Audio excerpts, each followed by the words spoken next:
The Knight does two things really well: hit hard with double grip and be a win condition for physical bosses with guard plus cover. The Knight will automatically defend allies whose HP is low enough to be in their kneeling, near-death red HP pose, and guard prevents all physical damage to the Knight until their next turn. Combine these two things and you're invincible against enemies and bosses that attack exclusively through physical attacks, like Garula, Adamantoise, or Gill Turtle. A great ability the Knight learns is double grip, which makes you do double damage with certain weapon types, but you can't hold a shield or a second weapon in the other hand. Considering the Knight's great strength and the high attack of many swords and Knight swords, this makes the Knight able to keep up very well damage-wise late game when magic users get access to their most powerful spells. While the Chicken Knife is a better weapon than the Brave Blade in almost all occasions because of the damage formula favoring the knife, along with fleeing making it permanently weaker than non-pixel remaster versions, a double-gripped Brave Blade flips the scale and becomes the strongest weapon in the entire game behind Ragnarok, since knives can't be double-gripped. Although even if you pass on the Brave Blade, Knight Swords are still great. The Flame Tongue and Ice Brand are strong elemental swords for hitting weaknesses real hard. The Blood Sword is disproportionately powerful for when you get it, countered by its extremely low accuracy, but if you have aim from the Ranger, then it more or less turns you immortal. The Defender not only has the Mengosh's shield effect, but also casts Protect when used from the item menu. The Excalibur, ironically for being the legendary one, is one of the lesser Knight Swords because a lot of things absorb Holy late game, but shines against Necrophobe and Twintania. Finally, there's Ragnarok, which isn't in the cards for every 4-job Fiesta run, but it is just straight up the strongest weapon in the game. You either have to kill Shinryu for it, or steal it from the back part of Neo Exdeath. I'm pretty sure that if you have a Knight dual-wielding Ragnaroks, then you have successfully completed Final Fantasy V forever.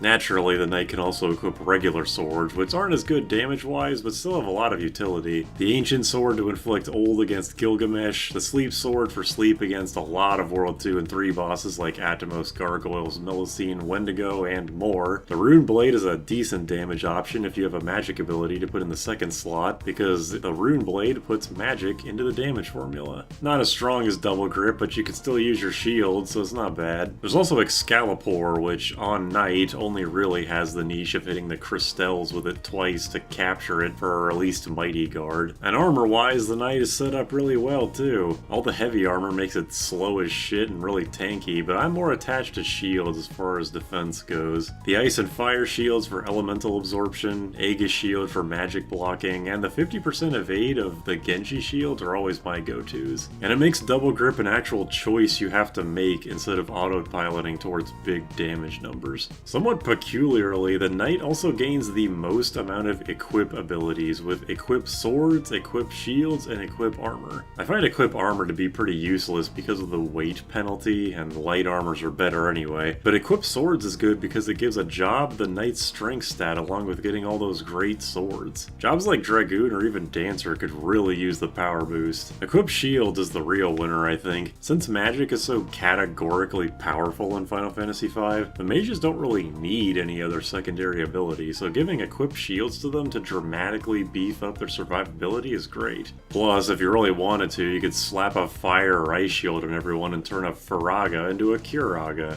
The Knight works well with just about any party setup and greatly appreciates Spellblade for boosting its already high damage. Rapid Fire is good with any melee job, but aim is a good substitute in the meantime since swords aren't the most accurate weapon type out there. Magic goes well with the Rune Blade, as mentioned, and also boosts the power of the Blood Sword if you want to risk the accuracy fuckery for more damage. Counter is a great supplementary ability to the guard cover bosses because it allows the Knight to passively fight back as they absorb all the attacks thrown at them. Dual Wield is another ability that's good on any melee job, but the Knight has the benefit of having access to the Defender, meaning they could still do big damage even while technically defending themselves. The Knight might be simple, but there's things to be admired in its simplicity.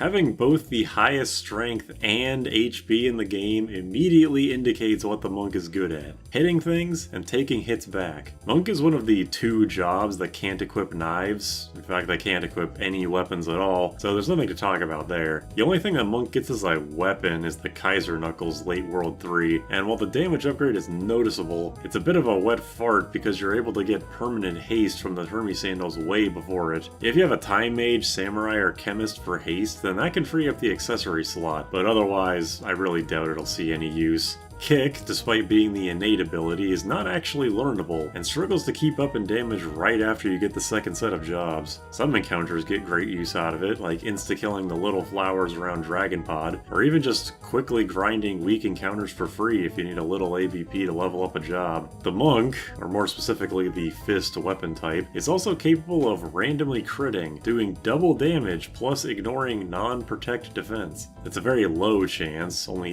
8%, but it's a great way of getting a quick dopamine rush if you're in a pinch. Despite the linearity, Monk is a bit of a team player, so it's not a total loss. If you want to lean too far into their strengths, you can just slap HP plus 30% on them and have their HP skyrocket even higher. Barehanded is a great early game ability that lets any job save money on weapon upgrades, and especially helps mages contribute in random encounters while their MP pools are still low. Focus is impractical on the surface, taking 2 turns to do double damage, but it is handy for counter-based bosses to do the same DPS but with less HP lost on your end. And with lucky timing or crits, you could skip some boss phases altogether. Counter is great when used with the Knight or Berserker, the former helping in the guard plus cover strategy to allow them to attack while spending all their time defending, and the Berserker because I don't know, what else are they gonna do? The Berserker has really bad speed, so anything that lets them do what they're already doing but faster is, it's a good go-to. Counter does have potentially negative synergy with Mime, however, because if you master Monk to automatically inherit Counter, then it means a counterattack will cause your next mimicked move to just be a regular attack instead of whatever you actually wanted to do. Focus is a good chicken knife ability. You do have to waste a turn, but hey, look at that damage, and no flee risk. Finally, Chakra is pretty bad on Monk because it's a heal based on your magic, but on mages it can be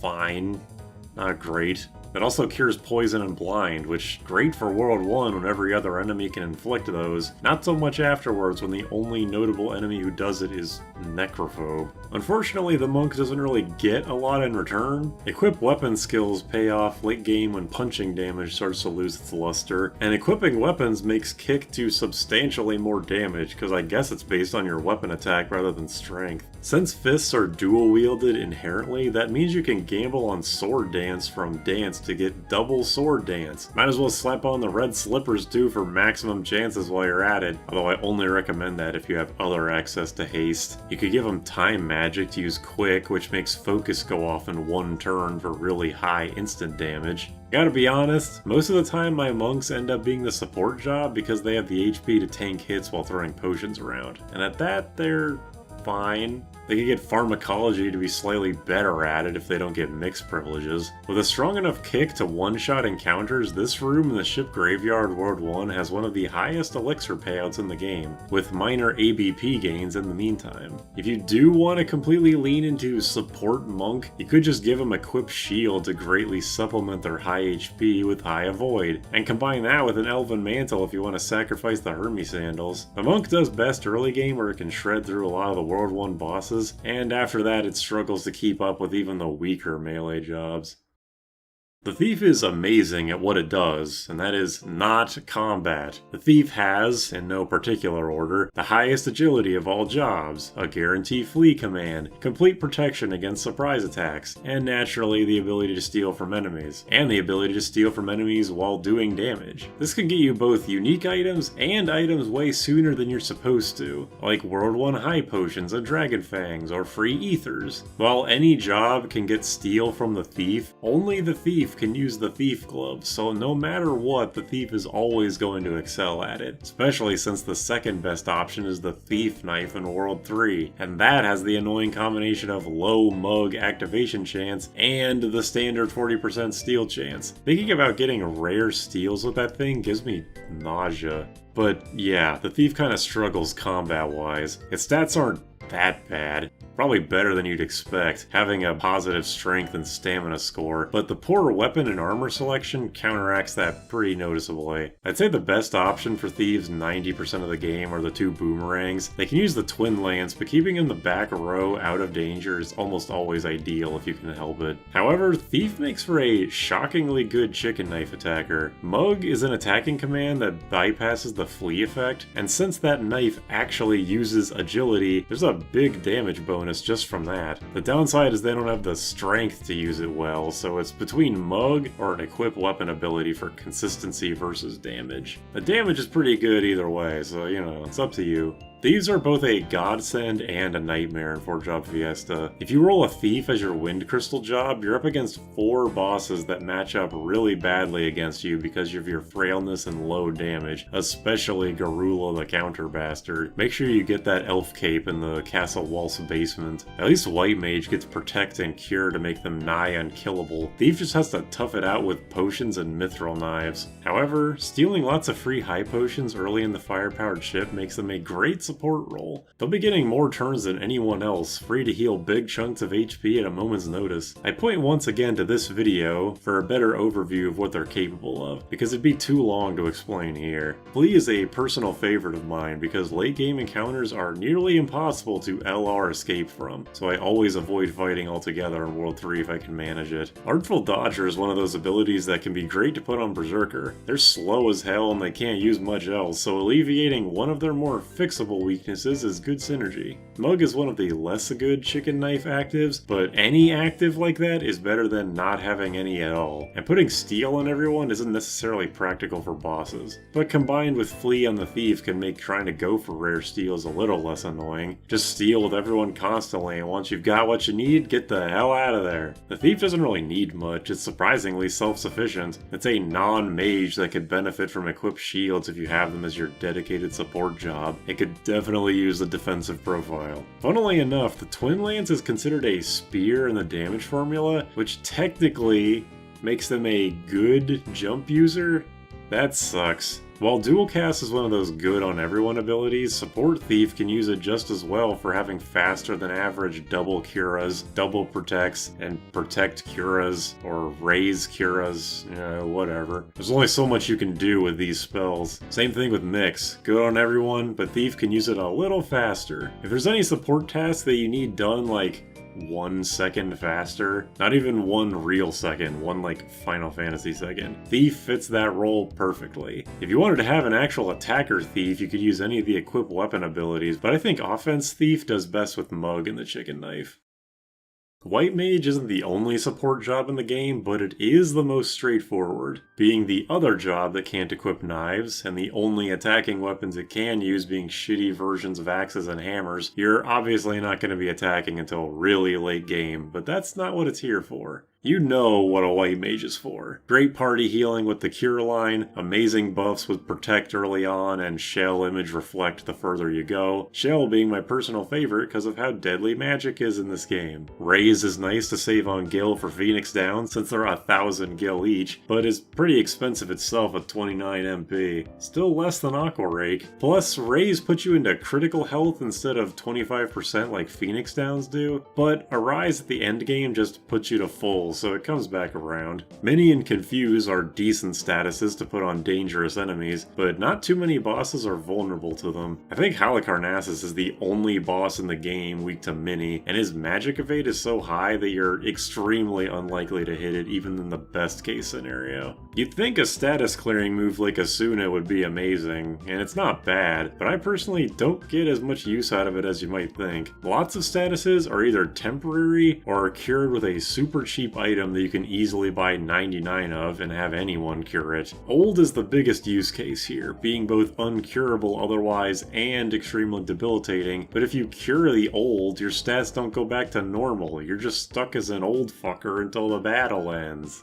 Endgame is where the White Mage just takes the gloves off. Curaga is just the ultimate catch-all, no gimmicks full party heal, and Holy is a super cheap, super deadly, super boostable nuke that fills the one gap that the job had. Unfortunately, mastering the White Mage is underwhelming, to say the least. You only get MP plus 10%, and the Black Mage gets MP plus 30%, so it's only here to make mastering the job a little more time-consuming. I really think that the White Mage should have gotten equipped staves instead, but for some reason the Time Mage's equip rods gives both. No clue why. The staves throughout the game are pretty good too, although most of the time you'll only end up using 2 or 3 of them. The healing staff is the most generally helpful, casting a single target Cura to save MP, and can be gotten as soon as you beat Magissa and Forza. The Judgment Staff and Power Staff are fairly niche, but free spellcasts are always good. Just make sure to grab them from the Black Warlocks in World 2, because they become almost impossible to get afterwards. The legendary Sage Staff is the real winner, amping up Holy's damage to ridiculous amounts. A lot of things absorb Holy late game, which is annoying, but flinging it around in all the Rift bosses won't let you down. 10 MP after a gold pin is crazy efficient. While the White Mage is an amazing job in any 4-job fiesta due to the small count of support jobs, its appearance as your starting job creates a great deal of dread in my heart. Thief is similarly bad starting out, but their damage can make the early fights go a little bit faster. White Mage has god-awful damage until you get Holy, and until you beat Garula, the best weapon they have is the singular flail from the ship graveyard. The other 3 are stuck with the default staff, assuming you're not trying to gamble on unarmed crits. Karlabos isn't so bad because Cure can just undo any tail screw. Siren is actually a decent matchup because she takes mega damage to Cure when she's undead, but Magissa, Forza, and Garula pose the biggest time roadblock for your whole run. Because you have Protect, tons of cures, and are in the back row, actually dying is a non-issue. It's staying conscious enough in the real world to finish the fight. Again, one single flail. You can't buy more until Karnak after Garula, and it uses the axe damage formula on a job with a huge strength penalty. So even getting a high damage roll will make any other melee job roll their eyes right out of their skull. Garula is also a counter-heavy boss and starts double countering at half health and below, so your best bet after setting up Protects is to let your only flail user do damage so you're not taking more than you're doing. This is ungodly boring, but at least you're free once you do beat him. Unless you rolled a second White Mage? Statistically, I'm sure this has happened to at least one person, so my condolences. White Magic, like all magic, is an ability that goes great on anyone, although Holy loses some effectiveness if you can't equip the Sage Staff. Giving White to faster jobs like Ninja or Thief can be good to get everyone buffed faster, or even make them full-time healer to go all in on Murder Mage. That's kinda all I have. Being able to instantly make anyone a support character is fantastic. In comparison to the other mage jobs, White Mage actually has a kinda middling magic stat. Not middling enough to make the full party Curas and Curagas not amazing, but it could be worth it to give them Black or Summon to pump up the numbers a little. Or go with Time or Mix to go all in on Support Mage. Obviously Dual Cast is going to be anyone's go-to, and Throw has some huge damage on the scrolls thanks to the high magic, but that goes for every mage. Since White is fine as is, I think it could be worth your time putting passives on. Equip Shields is a great one due to the White Mage's inability to use the Main Gauche. Artful Dodger gives an extra 15 agility, which is nice. MP plus 10 or 30% from the Black Mage ensures you'll never run out of MP with a gold pin, and my personal favorite. Also, a lot of times people are like, in this game, you can be a white mage with a sword. Yeah, that's the other well, thing. You can, but it's probably won't. It's like, also, I wasn't sure where to put this, but Confuse is a great spell for getting blue magic. The moves that enemies use when confused and when they're controlled are the same, but confusion just makes them use moves randomly. This means you don't necessarily need control to get the blue spells like White Wind or Mighty Guard, and you don't have to worry about the random confuse activation from Dancing Dagger. Again, it's the White Mage. You already know what to expect from them. They're always great. Black Mage is a great job for the whole game. While it has a couple dips right before new damage upgrades, it never becomes outright irrelevant. This is the first job that can Rod Break, which any Rod equipping character can do. Just equip the Fire, Thunder, Ice, or Poison Rod, use it from your inventory, and watch the huge damage numbers carry you throughout the game. I personally don't use this strategy because it's pretty busted even for this game, but it's always an option, and the rods are only 750 gil. It's such a ridiculous strategy that the 4-Job Fiesta website has an option for no 750 jobs, which prevents you from rolling mages for your run. The Black Mage already has the insane damage output, boosted even further by the elemental rods buyable in Karnak and later the Magus Rod, but it's no slouch in the debuff department. Sleep neutralizes a ton of bosses throughout all 3 worlds, starting at Forza and ending at Wendigo, and it can be multi-targeted for half accuracy. Toad and Break are just good options when you feel like removing something from the battle, albeit with, again, accuracy shenanigans. Drain and later Osmos means it doesn't necessarily have to worry about items for keeping them going. Bio, I think, is the only way to inflict sap on something outside of Catch and maybe Mix, and the damage is a great in-between of the Ara Naga spells. I do think that Black Magic peaks at level 5 though. Osmos is the best of the 3 level 6 spells, but with gold pins, MP recovery isn't enough of an issue to worry about it that often. Flare, despite being the brother of Holy, is not nearly as good. It's single target unboostable damage that's more expensive than Aga spells, and though it does ignore magic defense, I don't know of any enemy in the game that has enough of that to ever matter. Death is super weird. First off, the Black Mage got another insta-kill spell at the beginning of World 2, Break, and while enemies can be vulnerable to one and not the other, I don't know how many of those enemies there are. Second, there are a lot of ways to inflict instant death in this game, even in World 1. There's captures that do it, the Death Scythe can be gotten right after you get the boat, the legendary Assassin's Dagger can do it, level 5 Death and Death Claw can be gotten early. I don't get it. Third, most enemies in Final Fantasy V are really squishy. A boosted Aga spell is just a cheaper insta-kill that's universally practical. Maybe it can work on Twintania, but again, the Assassin's Dagger is free and usable by just about any job. Yeah, it's not guaranteed, but neither is the Death spell. But really, let's be honest here, you're just going to be spamming Faraga at everything, so most of this is a moot point. Black Mage is actually at its worst against Neo X-Death. You can go for a cheesy break against the Almagest section, but all the sections have tons of HP with no elemental weaknesses, so while the Black Mage will still be good, its one noteness can come back to bite it at the very end. As far as 4-Job Fiestas go, Black Mage is always a fun one, and really everything I said still applies. Their mastery ability is MP plus 30%, which I don't need to tell you is a lot. I'd say Black Magic is only really worth using on jobs that can use rods to boost the damage, or the Geomancer if you want to farm for the Rune Chime, because that 50% damage bonus raises the bar too high for you to be satisfied with just a normal Faraga. Black Mage can use its own MP plus 30% to become a non-stop killing machine. It can get summoned for a marginally higher magic stat, just go to town with Sildra if you give him an air knife. Give it equipped shields for survivability, because mages always need more of that. Naturally, it gets heavy mileage out of dual cast like any mage. Throwing scrolls isn't exactly free, but it might as well be, and it's still insanely powerful. Anything magic damage related, and Black Mage will be there to excel.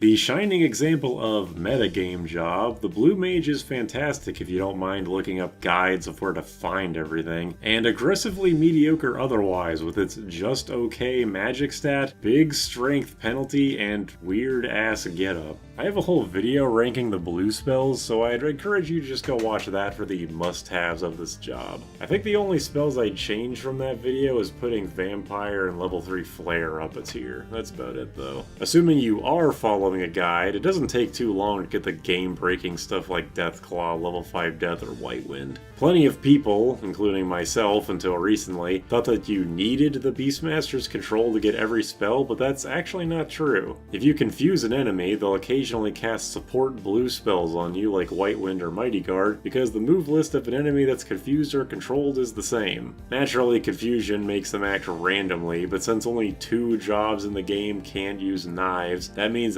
99.99% of parties can roll for confusion with the dancing dagger. Annoying, yes, but Mighty Guard for the entirety of World 3 makes the tedium very much worth it. The Blue Mage is definitely the most unique mage in subtle and not so subtle ways. They can use swords and shields as well as rods, so things like the Sleep Sword and Ancient Sword are on the table, plus no need for equipped shields like other mages. Blue is incompatible with dual cast, but it's also unaffected by silence. They can rod break, but their second lowest magic of all mages makes rod breaking marginally less overpowered. They learn check and scan, indicating that the devs had no goddamn clue what they even wanted to do with the job beyond they learn enemy moves. They have a unique elemental line, Arrow, but very few things are weak to wind, and you can't boost wind until World 3. And again, second worst magic of all the mages. With that said, Blue is a great ability to give to any job. You don't need a good magic stat to use Mighty Guard, White Wind, or Deathclaw. As for what they can use in their second slot, Time's always a good go-to. Quick is the closest thing this job can come to dual casting, and I typically have Blue Mage as a support job anyway. If you want to get really cheeky with level magic, give a mix, look up enemy levels on the Final Fantasy wiki, and start throwing out Samson's Might, Dragon Powers, and Dark Sparks to get anything to a specific level. Or just feed something Dragon Powers till a level 255. That's the simplest way to force a level 5 death on someone, but by the time you get to that point, you might have been able to just kill them with like a sword, maybe an Aroga. Just throwing out ideas here. Aside from other magics to buff up their magic stat a bit, and equip weapon skill to get them out of the negative strength hole, or the universally good stuff like Throw, Gaia, and Control, the Blue Mage is pretty self-sufficient and can be used equally well in a regular run or a 4-job fiesta. Right, I probably should mention this. Level 5 Death is also the best way to mid-game ABP farm in Ball Castle Basement, either 4 or 8 depending on the encounter. You can also Gold Needle the statues, but that's obviously much slower and more expensive. Still, you can do it.